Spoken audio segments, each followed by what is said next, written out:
चलिए आज एक डिंक कपल के बारे में बात करते हैं। डिंक कपल मीन्स हो गया डुअल इनकम नो किड्स, मतलब मियाँ बीवी दोनों कमाते हैं शादी के बाद और बच्चा नहीं चाहते हैं। काफ़ी वायरल हो रहा है ये ट्रेंड्स, और अगर देखा जाए तो एक सर्टेन सेक्शन ऑफ ऑडियंस में और कह सकते हैं कपल्स में वायरल हो रहा है। इसकी एक पर्टिकुलर चेकलिस्ट है जिस कपल में ज़्यादा रील्स और ज़्यादा चीज़ें देखने को मिल रही है। इसकी चेकलिस्ट ये है कि the couple is in between the middle class और अपर मिडिल क्लास होना चाहिए। 95 to 98% कपल जो है वो अर्बन सिटीज़ में रहते हैं, उनके में ज़्यादा कॉमन हो रहा है। तीसरा रीज़न हो सकता है कि ये कपल्स बेसिकली, अगर मैं गलत ना कहूँ तो 99% कपल ये एक ही कम्युनिटी, हिंदू कम्युनिटी से ज़्यादा बिलोंग करते हैं। तो ये तीन चार चेकलिस्ट अगर आप में फुलफिल्स में होती हैं तो मोस्ट प्रोबेबली हो सकता है कि इन्हीं कपल्स के बीच में डिंक ट्रेंड आपको ज़्यादा देखने को मिलेगा। रिच क्लास में रिच सेलिब्रिटीज़ वगैरह कभी भी इस चीज़ को प्रमोट नहीं करते कि हम डिंक बनना चाहते हैं, डिंक बनेंगे हम लोग। या फिर पुअर क्लास में भी देखने को नहीं मिलता, ये सिर्फ इस सेक्शन ऑफ ऑडियंस में देखने को मिलेगा। तो क्यों इतना राइज हो रहा है, इसके रीजंस क्या है और क्या रीजंस ये लोग इंस्टाग्राम वगैरह पे या सोशल मीडिया पे देते हैं डिंक होने के, और मेरा इस पर क्या टेक ऑन है, मैं इसके बारे में आज चर्चा करूंगा आपसे। तो सबसे पहले बात करते हैं कि ये जो कल्चर है जो आया था ये यूएस से आया था, और यूएस में ये चीज़ें काफ़ी पॉपुलर हुई थी। और वहाँ पे कि भाई हम लोग दोनों वर्क करेंगे और बच्चे नहीं पैदा करेंगे। वहाँ पे अगर देखा जाए तो वहाँ पे बहुत ही पैरिटी है, कुछ लोग इस चीज़ को फॉलो भी करते हैं वहाँ पे शादी के बाद, और शादी से काफ़ी पहले ही बच्चे माँ बाप से अलग रहते हैं, अलग अपनी लाइफ स्टाइल बनाते हैं, अपनी मर्जी से शादी करते हैं। उसके पहले काफ़ी रिलेशनशिप्स भी होते हैं, अपनी मर्जी से शादी करते हैं और अपनी मर्जी से अगर नहीं चलता है डिवोर्स भी ले लेते हैं। तो डिंक कपल एक राइज होता है वहाँ पे।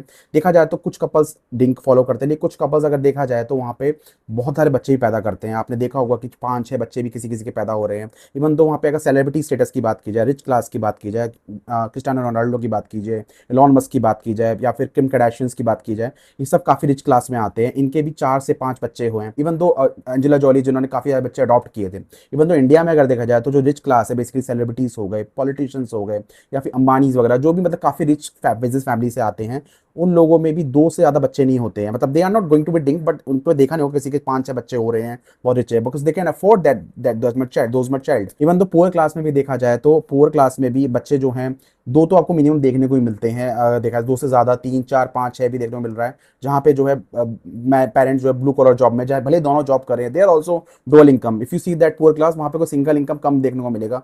मतलब हस्बैंड अगर कुछ मजदूरी का काम कर रहा है, वाइफ कुछ मेड का काम कर रही है, दोनों डुअल इनकम होते हैं, बट बच्चे वहाँ पे 2 से प्लस ही देखने को मिलेंगे। आप किसी से पूछेगा जनरली क्लास में जाके, 2 बच्चे तो होने ही होते हैं। बस ये जो मेन ट्रेंड आ रहा है, ये मतलब ये जो आ रहा है बेसिकली मिडिल क्लास, जो मिडिल क्लास बोल सकते हैं, अपर मिडिल क्लास में ज़्यादा ट्रेंड देखने को मिल रहा है। इसके जो रीजंस जो मुझे इंस्टाग्राम पे देखने को मिलते हैं, बड़े ही अलग अलग रीजंस देखने को मिलते हैं। कोई कहता है कि हमें फ्रीडम चाहिए, हमें कहता है कि हमें अनलिमिटेड ट्रैवलिंग करनी है हमें लाइफ में, हम फ्री होना चाहते हैं, हम हैसल नहीं चाहते बच्चों की रिस्पॉन्सिबिलिटीज़ का। कोई कहता है हम तो अभी भी बच्चे हैं, हम बच्चे ही बनना चाहते हैं, हम क्यों बच्चे की रिस्पॉन्सिबिलिटी बनाए, हम खुद ही बच्चे हैं अपने आप में। कुछ कहते हैं ग्लोबल वार्मिंग बहुत बढ़ रही है, पॉल्यूशन बहुत बढ़ रहा है, पॉपुलेशन बहुत बढ़ रही है, इसका जिम्मा कौन उठाएगा। किसी का इमोशनल ट्रॉमा है, चाइल्डहुड ट्रॉमा है, कुछ लोग स्कूल फीस का बहाना बनाते हैं। तो मैं इस चीज़ पे एक एक करके चर्चा करूंगा, और इसके बाद मैं अपने एंड में एक टेक ऑन बताऊंगा, उसको आप जरूर सुनिएगा कि क्या होना चाहिए और क्या है एक्चुअली में। तो सबसे पहले बात करते हैं कुछ लोग जो कहते हैं कि फ्रीडम की। फ्रीडम तो देखिए ऐसी चीज़ है कि आप जितना इसको चाहेंगे तो और मिलेगी। फ्रीडम कहीं भी या तो है ही नहीं बिल्कुल फ्रीडम। कोई भी पक्का इंडिपेंडेंट इंसान नहीं है। अगर आप अपने बच्चों से जुड़े हुए नहीं है, अपनी फैमिली जुड़े हुए नहीं है, तो आप किसी ऑफिस में डिपेंडेंट है, किसी चीज़ पे, किसी ऑफिस में स्टक है। कहीं ना कहीं इंसान किसी ना किसी चीज़ में स्टक ही है, कोई ट्रूली इंडिपेंडेंट नहीं है। अगर आपने देखा होगा कभी भी कि आप लोग कितना भी घूमते फिरते रहे, आप कितना भी घूमने चले जाएं, एक जगह पे बार बार होटल्स में जाएंगे, चेकिंग करेंगे, कहीं पे जाएंगे, घूमेंगे फिरेंगे, खाएंगे पाएंगे, एक टाइम के बाद आपको खुद फील लगेगा कि यार ये तो सिर्फ नॉर्मल लगने लग जाएगा, ये बोरिंग लगने लग जाएगा। ऐसे ही सेम हमारी लाइफ में एक एग्जाम्पल के थ्रू बताना चाहूंगा। जैसे कि कभी क्या होता है, हमारे एग्जाम्स होते हैं तो हम उस टाइम पे ऐसा लगता है कि हम लोग जब कुछ डिस्ट्रक्शन होते हैं, टीवी देखने का, मोबाइल देखने का, हमें उस टाइम बहुत ज्यादा फील होता है कि यार टीवी देखने थोड़ा मिल जाए, थोड़ा मोबाइल देखने को मिल जाए, हम थोड़ा सा देख लें, क्योंकि उस टाइम पे उस चीज को करने की फ्रीडम नहीं होती हमारे पास, और हमारा दिमाग जो है एग्जाम्स में लगा होता है। लेकिन जैसे ही हमारे एग्जाम्स खत्म हो जाते हैं, हम टीवी देख लग जाते हैं, बहुत लग जाता है, हम ये सब फ्रीडम को भूल जाते हैं। हम उस टाइम पे वो टीवी भी शायद बोर लग जाता है कुछ टाइम बाद, टीवी देख देख के भी हम चाहते हैं कुछ और करें, हम लोग कुछ अब थोड़ा सा कुछ और पढ़ाई भी कर लेते हैं, कुछ कर लेते हैं। लेकिन ये चीज बच्चों के साथ नहीं हो पाएगी, बिल्कुल बच्चों के साथ नहीं हो पाएगी। बच्चों के साथ प्लान करनी पड़ेगी चीजें, बच्चों के साथ आपको सोचना पड़ेगा कहीं जाना नहीं जाना। लेकिन जितनी भी आप प्लानिंग करेंगे, जब आप 30s तक आप पूरा घूम भी लेंगे ना, आपको 40s में ये फ्रीडम ही सताएगी। आपको लगेगा कि आप थोड़ा सा घर में बैठ के स्टेबल बैठ के शांत बैठा जाए। लेकिन जब आप घर में बैठेंगे, आपको किसी को लुक अपॉन करने के लिए नहीं होगा। उस टाइम पे आप सोचेंगे कि यार अब भी घूम ले जाएंगे। ये जो डोपामिन रश बार बार फ्रीडम के नाम पे ले जाता है घूमने फिरने का, जनरली आप लोगों ने ट्रेंड में देखा होगा, ये लोग ज्यादातर घूमने ट्रैवलिंग के लिए ज्यादा बिलीव करते हैं। जिसके मैं नेक्स्ट पॉइंट पे आना चाहूंगा कि ट्रैवलिंग को ज्यादा प्रमोट किया जाता है कि ट्रैवलिंग करेंगे हम लोग, घूमेंगे फिरेंगे, ज्यादा वो करेंगे। क्योंकि प्लानिंग नहीं करनी पड़ेगी ना ट्रैवलिंग के लिए। कैसे कैसे रील्स आते हैं कि हम सुबह उठे और हमने कुछ जाके फ्लाइट कर ली, हम चले गए वहाँ पे। कितना फ्लाइट्स करेंगे, सेम होटल्स आपको एक जगह लग लग जाएंगे। आप कितनी बार यूरोप घूमेंगे, कितनी बार यूएस घूमेंगे। ऐसा तो है नहीं कि आपने देखा होगा कि ट्रैवलिंग के नाम पे भी इनकी जो ट्रैवलिंग होती है बेसिकली एक हाई स्टैंडर्ड ट्रैवलिंग होती है। मतलब वहाँ पे बीचेस होंगे, अच्छा होटल्स होगा, ये होगा, बहुत अच्छा होगा। ये इंडिया से गरीब कंट्रीज जाकर ट्रैवल नहीं करेंगे कि वहाँ की लाइफ को देखने जाएं, वहाँ पे थोड़ा रह के दिखाएं, कुछ वियर कंडीशंस में रह के, कपल में थोड़ी ऐसी कंडीशन में रह के दिखाएं, वहाँ पे रहेंगे। लेकिन इनको अच्छी एलिट ही ट्रैवलिंग करनी होती है। तो ट्रैवलिंग का मकसद सिर्फ ट्रैवल वो नहीं होता कि आपको एलिट ट्रैवलिंग का मतलब ट्रैवल करना है। ट्रैवलिंग का मकसद वो भी होता है कि ऐसी कंट्रीज में जाके वहाँ पे क्यूजीन्स ट्राई करें, वहाँ पे खाना खाएं, वहाँ पे लोग जो आपसे भी गरीब है, जो आपकी कंडीशन जो जहाँ रह रहे हैं उससे भी थोड़ा सा कम कंडीशन में रह रहे हैं, वहाँ पे रह के दिखाने की कोशिश करें। That is also true nature of travelling. But इनका ट्रैवलिंग का होता है खूबसूरत बीचेस, खूबसूरत वादी है, खूबसूरत इंस्टाग्राम वर्दी फोटोज, या खूबसूरत जो है होटल्स वगैरह। ये सब इनकी ट्रैवलिंग के अंदर, इंटरनेशनल ट्रिप्स की या डोमेस्टिक ट्रिप्स के अंदर आता है। अगला पॉइंट वो लोग बताते हैं कि ग्लोबल वार्मिंग बहुत बढ़ रही है, या फिर जो है पॉल्यूशन पॉपुलेशन तो बढ़ रहा है। ग्लोबल वार्मिंग बढ़ने वाले जो बात करते हैं, आपने देखा हो जनरली रील्स के अंदर किसी रूम में एक फैंसी घर में बैठे होते हैं जहां पे इन्होंने 2 AC सेंट्रल एसी लगाया होता है। ये लोग ग्लोबल वार्मिंग की बात करके करते हैं। या फिर ये जो ऑफिस जाते हैं जब, तो दोनों दो दो कार से ऑफिस जाते हैं, ये पब्लिक रोड ट्रांसफर यूज नहीं करते हैं, कार से ऑफिस जाएंगे दोनों। या फिर ये ना अगर टैक्सी भी करेंगे तो कैब करके जाएंगे पूरा, ये नहीं कि आप मेट्रो वगैरह करके जाए, नहीं उसमें नहीं जाएंगे। तो ये लोग जो ग्लोबल वार्मिंग की बात करते हैं, कि पॉल्यूशन की बात करते हैं, पॉल्यूशन तो यार आप लोग भी फैला रहे हैं रह के। आप कितना जो गाड़ी यूज कर रहे हैं या कुछ भी चीजें यूज कर रहे हैं, पॉल्यूशन तो आप भी फैला रहे हैं। ये इग्नोरेंस का तरीका है कि अपना इल्जाम किसी और ग्लोबल वार्मिंग के ऊपर, ऐसी चीज के ऊपर थोप देना जिसका कोई मुंह नहीं है। मतलब ग्लोबल वार्मिंग खुद कहने आएगी नहीं कि मेरी वजह से तो बच्चे नहीं कर रहे हो, जबकि इंसान का वर्ल्ड का बनाया हुआ ये तरीका ये कि बच्चे जो है एक संसार का एक नियम ही है कि भाई आगे जनरेशन के लिए, आगे उसके लिए बच्चे की प्रोजेनी होनी चाहिए या बच्चे होने चाहिए। एवोल्यूशन का नाम यही होता है। तीसरा, ये चौथा बहुत सबसे वाहियात तरीका जो मुझे आज के इंस्टाग्राम में लगता है, हम खुद बच्चे हैं, हमारे को बच्चों की जरूरत क्या है। भैया आप खुद बच्चे हो, आप कैसे कह सकते हो? 30 31 साल 35 साल के लड़के लड़के बोल रहे हैं कि हम खुद बच्चे हैं। यार तुम कमाते हो, तुम्हारी जॉब है, तुम पढ़े लिखे हो, तुम जॉब करते हो, तुम्हारा जो है काम है, तुम जो है तुम क्या स्कूल या यूनिफॉर्म देने जाते हो, या स्कूल में शार्पनर रबड़ लेके जाते हो, या पेरेंट्स से पैसे पैसे लेते हो काम करने के लिए। आप इतना सब कुछ इंडिपेंडेंट कर रहे हो, अपना खुद का कमा रहे हो, आप कैसे कह सकते हो कि आप बच्चे हो? बच्चों के साथ ही बच्चों की तरह जिया जाता है। आप खुद अपने लिए मारियो गेम लेके दिन में खेलने वाले नहीं हो, या खुद अपने आप एक बड़ा ट्रक ले लोगे बच्चों खेलने का, खुद खेलोगे नहीं घर आके उसको जू जू करके। बच्चों के साथ जब आप रहोगे, बच्चों के साथ जब खेलोगे, आपको जब उस चीज को फील करोगे, उनके साथ बच्चा जब बनोगे, तब वो असली बचपना होता है, बचपना जीना। अपना बचपना मर जाता नहीं है। हाँ, मैं ये नहीं कहता कि अपना बचपना मार देना चाहिए आपको, लेकिन बच्चों के साथ ही अपना बचपना जीने को ही बचपना बोलते हैं। ये नहीं कि बचपने वाली हरकतें कर देना या बचपने वाली जो है सोच ला देना कि बचपना बोलते हैं। अब आप 30+ के मैच्योर एडल्ट हो चुके हो, आप एक सोचना कि हम जो बच्चों की तरह जिएंगे, हम बच्चे खुद हैं, ये बहुत ही बेबुनियाद है। सबसे वाहियात मुझे ये रीजन लगता है जब कोई ऐसा बोलता है और ऐसे रील्स पे कपल डांस कर रहे होते हैं, ऊपर लिख रहे होते हैं कि हम तो बच्चे क्यों करें, हम तो खुद ही बच्चे हैं। This is a very very vague argument. Like मतलब it's so shit to see listen this things. मतलब क्या है ये? यहाँ पे बारी आती है सबसे बड़ी चीज की, कि इमोशनल रिस्पॉन्सिबिलिटी। हमारे बच्चे जो है, हम उस पर इमोशनल डिपेंडेंट हो जाएंगे। हमारे बच्चे जो है हमारे साथ थोड़े निभाएंगे बुढ़ापे में। देखिए, ना तो आप जिन कपल को देखा होगा, ना तो ये अपने माँ बाप का साथ निभा रहे हैं, और ना ही इनके माँ बाप को इनकी जरूरत अभी पड़ रही है, ना ही इनको इनके माँ बाप जरूरत पड़ी। ये अपनी जिंदगी में अपना काम कर रहे हैं, और इनको करना भी चाहिए, क्योंकि ये उम्र है काम करने की। लेकिन इसका सोचना कि हमारे बच्चे हमारे इमोशनल सपोर्ट नहीं निभाएंगे। जितने मैं आसपास के लोगों को जानता हूँ, अपने आसपास जितने फ्रेंड्स हैं, मैं ये नहीं कहूंगा कि वो अपने माँ बाप का, ऐसा कोई नहीं कोई किसी माँ बाप ओल्ड एज में होम में रह रहे हो। सब अपने बच्चे जो है अलग रह रहे हैं, भले ही अपने काम की वजह से, लेकिन अपने माँ बाप से मिलने जाते हैं। माँ बाप भी उनके आने का वेट करते हैं, माँ बाप भी उन पर डिपेंडेंट होते हैं थोड़ी बहुत चीज़ों के लिए। वो भी माँ बाप पर डिपेंडेंट है इमोशनल सपोर्ट के लिए। तो बच्चे इमोशनल सपोर्ट का काम करते हैं। आपका पार्टनर हमेशा इमोशनल सपोर्ट के लिए हमेशा अवेलेबल रहेगा नहीं, और ना ही उसी इंटेंसिटी से अवेलेबल रहने वाला है। शुरुआत में आपको शादी की शुरुआत में लग सकता है कि पार्टनर इमोशनल अवेलेबिलिटी दिखा रहा है, सब दिखा रहा है, लेकिन जिंदगी बहुत बड़ी होती है। 40 50 साल की उम्र में उसकी स्ट्रेंथ उतनी रहने नहीं वाली इमोशनल अवेलेबिलिटी की। और मैंने कई केसेस में देखा है, इवन तो मेरे कुछ फ्रेंड्स में भी, जहाँ पे आपका पार्टनर आपकी जिंदगी भर आपके साथ रहने वाला नहीं है। एक तो जाना ही होगा जिंदगी, चाहे 50 में जाए, 60 में, 70 में जाए, कोई भी एज हो सकती है। वहाँ पे पेरेंट्स, बच्चे ही पेरेंट्स का जो है इमोशनल सपोर्ट बनते हैं, भले ही वो साथ रहते हो ना रहते हो, लेकिन उनकी इमोशनल अवेलेबिलिटी बनते हैं। मेरे बहुत सारे फ्रेंड्स हैं जिनके एक पेरेंट नहीं है, और लेकिन उसके उनके उनका जो जो दूसरा पेरेंट है, उनके माँ बच्चों के साथ ही रहता है, और उनका इमोशनल सपोर्ट बनता है। तो ये एक कह देना कि बच्चे जो है हमारा साथ निभाएंगे नहीं और ओल्ड एज होम में भेज देंगे, तो भैया आपकी परवरिश कुछ ऐसी रही होगी कि आपको इमोशनल ओल्ड एज भेज देंगे, या आपने अपने माँ को भेजने की फिराक में होंगे ओल्ड एज होम में। बच्चे ऐसा नहीं करते हैं, बच्चे ऐसा नहीं सोचते कि अपने पेरेंट्स को ओल्ड एज होम में भेज देंगे। बहुत ही कम केसेस देखने को मिलेंगे जैसे कि बच्चे जो है उसमें ओल्ड एज होम में भेज रहे हो, और इतने ओल्ड एज होम है भी नहीं कि इंडिया में सारे लोग भेज रहे हो। मैं जितने लोगों को जानता हूँ, जितने लोगों को मैं जानता हूँ, ना कोई ओल्ड एज होम में किसी बच्चे पेरेंट्स को भेजता है, ना ही कुछ जो है होता है। दो इश्यूज आते हैं, फाइनेंशियल इश्यूज और बच्चों की स्कूल की फीस में।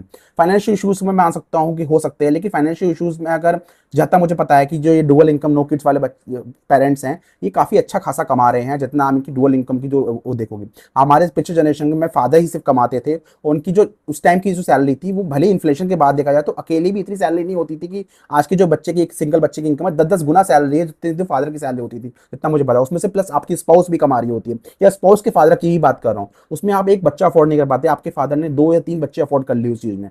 तो ये चीज़ ट्रेंड है कि फाइनेंशियली हमारे जो है वो नहीं है भाई। आपको अगला हर साल ये बोलिए, आपको हर साल अगला नया आईफोन अपडेट नहीं कर पाएंगे, हर साल आपको डेस्टिनेशन ट्रिप नहीं मिल पाएगी। अगर इस चीज़ का रीजन आप देंगे तो आपको लोग कहेंगे कि गाली देंगे, लेकिन आप ये लोग नहीं बोल पाएंगे कि हमें आईफोन अफोर्ड नहीं कर सकते अगले साल, या फिर हम लोग एस्थेटिक रूम से एस्थेटिक होटल से अफोर्ड नहीं कर सकते अगर हम लोग बच्चा कर लेंगे। फाइनेंशियल ट्रैप होना ऐसे किड्स, ऐसे पेरेंट्स के लिए जो अपर मिडिल क्लास में आते हैं, जिनकी डुअल इनकम है, ये बहुत ही बेबुनियाद तरीका लगता है। एक चीज़ मैं मान सकता हूँ कि स्कूल फीस के ऊपर अगर बात करते हैं कि स्कूल फीस होती है, तो देखिए सबसे बड़ी बात है कि हाँ स्कूल फीस बढ़ी है, मगर देखा जाए तो स्कूल फीस सबसे बढ़ी रही है कोविड के बाद से। लेकिन जो ट्रेंड आया कोविड के बाद से थोड़ा ज़्यादा आने लग गया है। कोविड का जब से इंस्टाग्राम रील्स आया है, इंस्टाग्राम रील्स को देख देख के लोग एक दूसरे ट्रेंड बनाए जा रहे हैं। पहले ये ट्रेंड के बारे में पता भी नहीं था, ना ही लोग इस चीज़ को फॉलो करके बना रहे थे, लेकिन जब से इंस्टाग्राम रील्स जो कोविड के बाद ज़्यादातर आया, उसके बाद ये ट्रेंड ज़्यादा फॉलो होने लग गया। और अगर इसमें देखा जाए तो स्कूल की फीस की बहुत बढ़ी है, मैं मानता हूँ इस चीज़ का एक रीज़न है, वन ऑफ द रीज़न है स्कूल फीस बढ़ी है। लेकिन अगर आप देखा जाए तो अगर आपकी जितनी हैसियत है, आप उस तरह के स्कूल में बच्चों को पढ़ाइए, उस तरह की उसको एक्स्ट्रा करिकुलर एक्टिविटी कराइए, उसको ट्यूशन मत लगवाइए। आप ट्यूशन लगवाते हैं, सब करवाते हैं, आपको सब कुछ करवाना है उसके लिए, क्योंकि आपके पास टाइम ही नहीं बच्चों को पढ़ाने का, किसी भी पेरेंट के पास टाइम नहीं बच्चों को पढ़ाने का, क्योंकि आप डुअल इनकम में बिजी हैं। तो आप ट्यूशन भी लगवाते हैं, उसके उसके आप उसकी फीस ही पे करते हैं। और एक बार को मान लीजिएगा, मान कल आपको अगर की जॉब नहीं चली जाती है, किसी एक की जॉब चली जाती है, या फिर दोनों की जॉब चली जाती है, कुछ टाइम के लिए आप दूसरी जॉब तो मिल जाएगी ना, ऐसा नहीं है। तो क्या आप अपने बच्चे का स्कूल चेंज नहीं कर सकते हैं? क्या आप खुद बच्चे को नहीं पढ़ा सकते? आप इतने हाईली एजुकेटेड बीटेक एमबीए लोग होते हैं, ये अपने बच्चों को 5वीं पास तक नहीं पढ़ा सकते? अगर बच्चों की स्कोप चढ़ जाती है, होम ट्यूशन दे सकते नहीं है? तो इतना जो डर फैला रखा है स्कूल फीस के नाम पे, मान लिया कि अगर ऐसा होता भी है, तो क्या आप पे इतनी औकात नहीं है, आप पढ़े लिखे नहीं है कि आप बच्चे को 5वीं के बच्चे तक को पढ़ा सकें, अपने खुद की होम एजुकेशन दे सके? भले ही वो ठीक है स्कूल फ्रेंड्स बना नहीं पाएगा जाके स्कूल में, अगर उसको नहीं होता है, नीचे जाके फ्रेंड्स के बाकी लोगों से फ्रेंड्स बना लेगा, आपको उसको होम स्कूल नहीं देगा अगर आपके फाइनेंशियल इतने वो नहीं है। और ऐसा ही नहीं है कि गवर्नमेंट कॉलेज वगैरह बहुत ही हल्के हैं, वहाँ पे स्कूल कम जाना पड़ता है, ना भी जाना पड़ेगा, कम भेजिए स्कूल, एग्जाम देने आना पड़ता है, आप घर में होम स्कूल दे सकते हैं। मैं उस कंडीशन में बता रहा हूँ कि अगर आपकी जॉब अच्छी थी, आपने बच्चे को स्कूल में पढ़ाया, सडनली आपकी जॉब चली गई है, वो चलेगी। अगर आपकी औकात है पढ़ाने की तो अच्छे स्कूल में पढ़ाइए ना, इस पर रोना क्यों करना पड़ता है कि हम जो है पढ़ा रहे हैं भाई, स्कूल एजुकेशन इतनी महंगी फीस है, हम क्या करें? महंगी फीस है, मैं मानता हूँ इसको गवर्नमेंट को करना चाहिए, लेकिन ये मतलब ये नहीं है कि आप अफोर्ड कर पा रहे हैं, दैट्स व्हाई आप पढ़ा पा रहे हैं उसको। जिस दिन आप अफोर्ड नहीं कर पाएंगे उस फीस को, तब आप उसके कम स्कूल में पढ़ाएंगे, और कम में नहीं पढ़ा पाएंगे तो घर में पढ़ाना शुरू करेंगे। अगर नहीं कर पाएंगे ट्यूशन बंद कर देंगे, एक्स्ट्रा करिकुलर एक्टिव बंद कर देंगे, लेकिन किसी को पढ़ाई तो रोक सकते नहीं है ना आप। ये सारे जो रीजन ये लोग बताते हैं, ये सारे बहाने जैसे लगते हैं, इसमें से कोई ऐसा लगता नहीं कि बहुत ही कॉन्क्रीट जेन्युइन रीजन हो। उसके ऊपर से ये लोग एक और तरीका बता देते हैं कि भाई हम लोग जो है, हम लोग को फैमिली परेशान कर रही है, फोर्स कर रही है बच्चा करने को। अरे भाई आपको फोर्स फैमिली कर रही है, आपको रिलेटिव्स कर रहे हैं आपके, तो आप हमें क्यों बता रहे हो? लेकिन इनको अटेंशन चाहिए होती है कमेंट सेक्शन में। कमेंट सेक्शन में लोग इनको बोलते हैं कि नहीं उनको आप बैश करो, ये करो, और इनको कोई अगर कोई सलाह दे देता है कि भाई नहीं वो सही बोल रहे हैं, आप लोग करना चाहिए बच्चा, लोग इनको ही ये लोगों को बैश करने में आ जाते हैं कि आप हमसे कौन होते हैं भाई, आप लोगों को सलाह ले रहे हो, आप लोगों को बता रहे हो, तो लोगों की अपनी भी राय हो सकती है, लेकिन नहीं, इनको अटेंशन भी चाहिए, इनको एंगेजमेंट भी चाहिए। सारा अटेंशन का खेल है इसका इंस्टाग्राम पे, एडिंग कपल बनने का भी। और कोई जेन्युइन है नहीं, जिसको नहीं करने हैं वो जा जाके बताएगा नहीं लोगों की मुझे क्यों नहीं करने हैं। जा जाके कुछ जेन्युइन रीजन हो सकते हैं जिसको मैं मान सकता हूँ कि भाई हाँ बच्चे ना करने का रीजन जेन्युइन हो सकता है उस एज में।